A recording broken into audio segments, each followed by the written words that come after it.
ये बताइए अदिति नायर के लिए क्या सवाल है आपके मन में, उनका स्वागत करते हैं। अदिति, बहुत बहुत स्वागत है आपका CNBC आवाज पर। नीरज जी बताएं क्या सवाल है अदिति के लिए।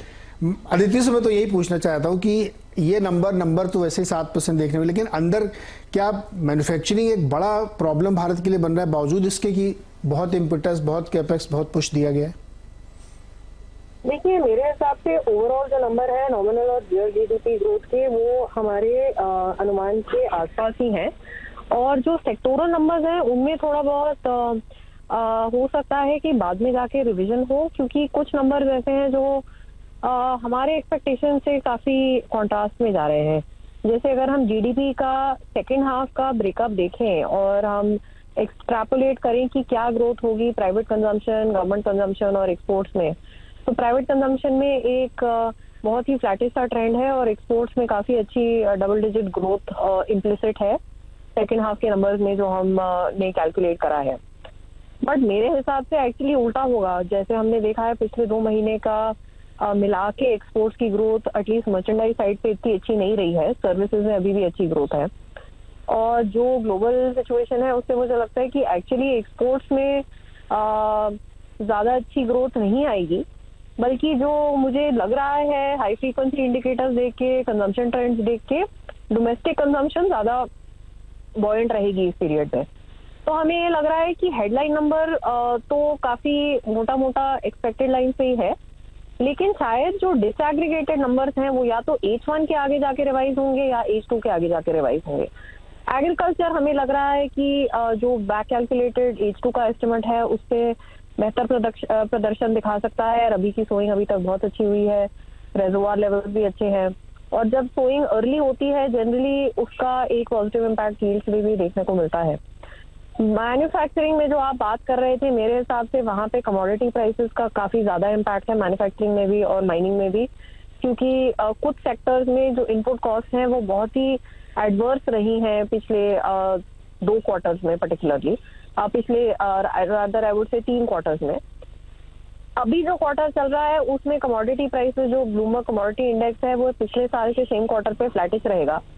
और अगले साल के Q1 में एक्चुअली अगर कमोडिटी प्राइसेस यही रहती हैं तो उनमें एक YOY कॉन्ट्रैक्शन होगी।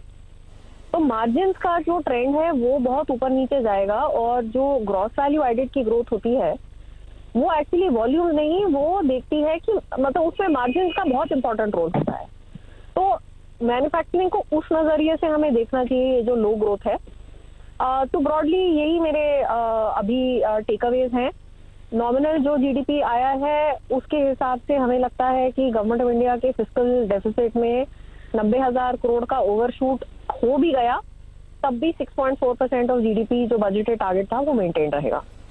आदित्य, यहाँ पे एक सवाल है, क्योंकि हम लोग एडवांस एस्टिमेट भी लेके चल रहे हैं, तो जिस तरीके से कमोडिटी प्राइसेस सॉफ्टन हुए हैं, लेकिन उसके बावजूद अब चाइना में ओपन अप हो रहा है, लोग कह रहे हैं कि वो तेजी देखने को मिल सकती है आगे। दूसरा, इंटरेस्ट रेट एक बहुत बड़ी प्रॉब्लम बन रहे हैं। रिसेंटली हम लोगों ने कई लोगों से बात की तो वो लोग मान रहे हैं कि उसकी वजह से थोड़ा सा स्लो डाउन हो रहा है। तो मुझे ये चिंता ज्यादा लग रही है कि आपकी जो एक्टिविटीज है बिजनेस की वो थोड़ी सी स्लो हो सकती है because of high cost of funds. देखिए, हर सेक्टर की अलग क्षमता है हाई कॉस्ट ऑफ फंड को अब्सॉर्ब करने के लिए। अभी जैसे आप देखिए, रिसेंटली एविएशन में हमने देखा कि प्री कोविड लेवल्स कुछ एयरपोर्ट्स पे ऑलरेडी अचीव हो गए हैं। ये उसके बावजूद कि अभी ATF प्राइसेस काफी ऊंची हैं और जो ओवरऑल टिकट प्राइसेस है वो भी काफी ऊंची हैं। होटल्स के सेक्टर में भी आप चाहे पेंट अप डिमांड कह लीजिए या एक नॉर्मलाइजेशन कह लीजिए, वहां पे भी अब जो ARRs हैं वो काफी ऊपर, काफी हेल्दी लेवल्स पे वापस चले गए हैं। तो हर सेक्टर की अलग अलग क्षमता है। अगर आप उन सेक्टर्स को देखेंगे जहां पे ऑलरेडी नेचुरल गैस या किसी और कमोडिटी की प्राइसेस के उछलने की वजह से प्रेशर है, तो वहाँ डेफिनेटली बिजनेस एक्टिविटी पे इम्पैक्ट होगा। बट दिसंबर के PMIs भी बहुत अच्छे थे, सर्विसेज का भी, मैन्युफैक्चरिंग का भी। तो ओवरऑल जो what I am trying to say is कि हर सेक्टर में अलग ट्रेंड आएगा, तो it will remain a mixed recovery.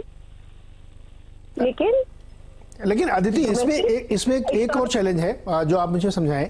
बहुत ही कंसंट्रेटेड ग्रोथ है। अगर आप एविएशन के लिए या कुछ और सेक्टर के लिए बहुत कंसंट्रेटेड, लिमिटेड और किस किसी पॉकेट की ग्रोथ है। ब्रॉडर अगर आप देखिए तो रूरल इंडिया में एम्प्लॉयमेंट का चैलेंज है, डिमांड के लोग होल्ड बैक करके बैठे हुए, स्पेंडिंग नहीं कर रहे हैं, बहुत सारी रिपोर्ट सेस कर रही है। तो अगर ये फ्लैशी नंबर हमको दिख भी रहे हैं किसी किसी पॉकेट पर, तो बहुत ही कंसंट्रेटेड और छोटे से पॉकेट के लिए है। तो देखिए H2 का नंबर तो 4.5% का ही है ना, अगर बैक कैलकुलेट हम करें तो H2 का नंबर 7% तो नहीं है ना। H1 में बेस इफेक्ट था, इसलिए आपकी पहले क्वार्टर में इतनी ऊंची ग्रोथ आई थी, डबल डिजिट।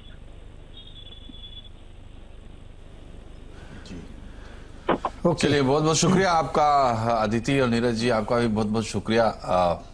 ये थी जीडीपी के आंकड़ों की कहानी।